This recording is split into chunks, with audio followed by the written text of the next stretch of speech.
Here we are in Care Leavers Week. I'd just like to welcome you, Richard, to this interview. Why do you think it's important that we celebrate care leavers? Well, care leavers are a very important part of our community. Now, I mean, all children are in care. A lot of children are in care of their parents or family members. Care leavers are in care of people who are given the care for the local authority. So care leavers have a slight disadvantage, and it's really important that we celebrate the success that they have. And what successes have you seen from our care leavers?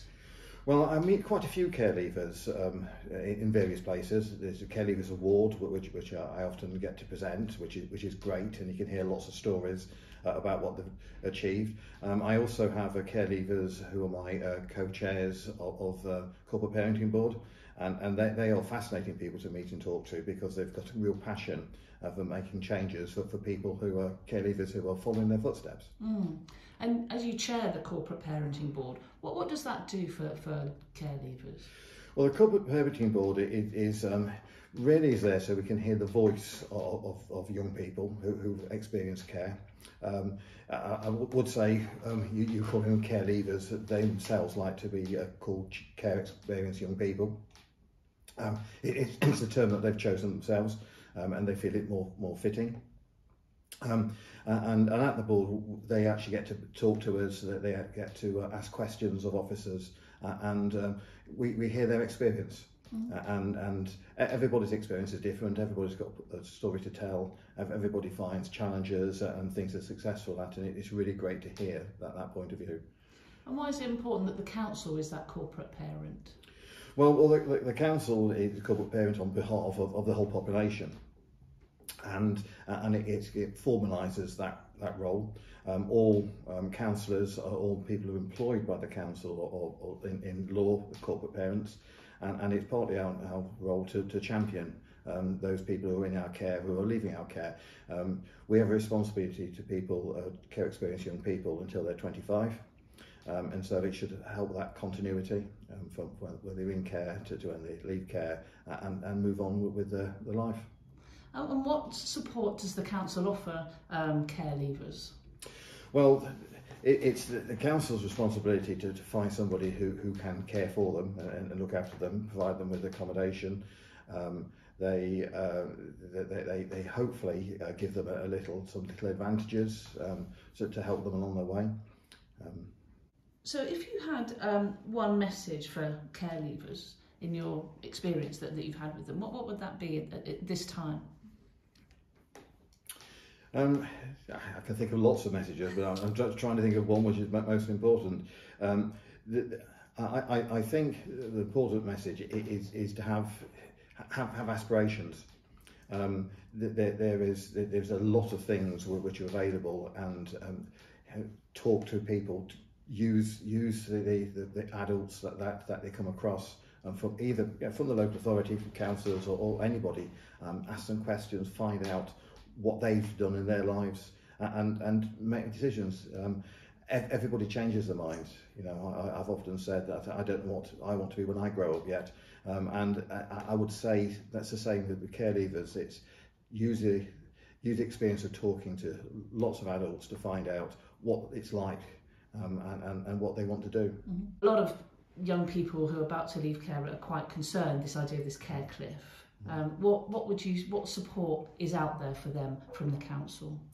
Well, the care cliff is an issue, because young people receive care from their adults for the whole life, really. I mean, you know, we all know older adults that we rely on. You know, even as you get quite a lot older, and it's quite difficult for somebody with care experience, because when they get to 18, you get this assumption that okay, you've grown up now, and off you go out in the world. And we actually know in reality that that's not the case. We all need people to talk to. You know, as we get slightly older, do we have issues? So the council needs to provide that backup.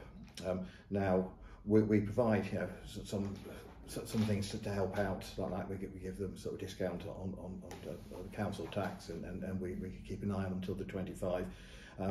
But it's still not the same as having somebody who is always there, because we are provide professionals, and professionals will come and go. So one great facility I visited recently is the 333 hub in Bournemouth, where it's sort of a cafe place where people with care experience can go and visit.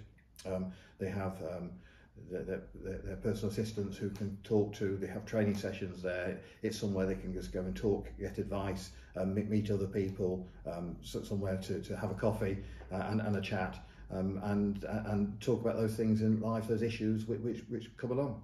So in your role as the chair of the Corporate Parenting Board, what makes you so proud to have that position? Well, I must admit the Corporate Parenting Board is one of the things I enjoy the most, because it's always interesting to hear what the young people are saying, and give them that space to be able to tell us what's going on. We have lots of professionals there, and it's important that we put things in a way which is accessible to the young people. These sort of things can become quite dry and boring if you're not careful, and that's why having a co-chair and members of United Insight, who are our care leavers and care experienced young people organisations, there in the room to bring their view and their ideas. It makes life a lot more. It makes life a lot more interesting, because it makes things real. So if our residents were thinking about getting involved and supporting care experienced young people, what would you say to them? I would very much encourage it. It's one of those things which is very rewarding. Actually watching a young person develop from childhood to adulthood is one of the most rewarding things there is, and allowing them to develop themselves and their person, giving them that little helping hand which is needed. So I will so much encourage it. Thank you.